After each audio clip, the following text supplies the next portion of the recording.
இன்னைக்கும் நாம எல்லாம் பேசிக்கிட்டு இருக்கிற சொல் என்ன சொல் தெரியுமா? எலே அப்படின்னு சொல்றாங்க பாத்தீங்களா? இன்னைக்கும் இந்த ஆண்டாளுடைய பேச்சு தமிழ் நம்ம தெற்கு தமிழ்நாட்டில் தென்னாட்டில் இருக்கிற எல்லாருமே சர்வசாதாரணமா சொல்ல வார்த்தை இது. ஏலே எங்கேல போற வாயில அப்படின்னு சொல்லுவாங்க. என்ன அந்த இலையத்தான் இவ சொல்றா எல்லே இளங்கிளியே அப்படின்னு சொல்லி. இதுல என்ன ஒரு சுவாரஸ்யம்னா எனக்கு ஒரு ஆச்சரியமா தோணுதுங்க.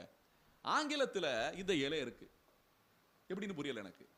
உங்களுக்கு தெரியுமா? அது இந்த கத்துறாங்க பாத்தீங்களா, இந்த பெருசா உறக்கமா பேசுவாங்க கத்துவாங்க, அவங்கள ஒய்ஆர்யூ எல்லிங்னு சொல்லுவாங்க. எல்லிங்னு சொல்லுவாங்க. கேள்விப்பட்டிருக்கீங்களா சுவாமி? இந்த எல்லிங்கிற வார்த்தை கேள்விப்பட்டிருக்கீங்களா? ஒய் இல்லை YELLINGன்னு வரும். எல்லிங்னு வருவாங்க. இந்த எல்லிங்னா கத்துறதுன்னு அர்த்தம்.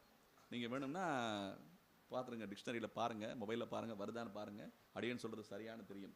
இந்த எல்லுங்கிற வார்த்தையை ஆங்கிலத்தில் வச்சிருக்காங்க எல்லுன்னு சொல்லி. ஏன்னா ஏலே அப்படின்னு சொல்ற வார்த்தையை. அப்ப இந்த எல்லே இளங்கிளியே அப்படின்னு சொல்லி ஆண்டாள் போற்றும் போது இந்த பாசுரத்தில்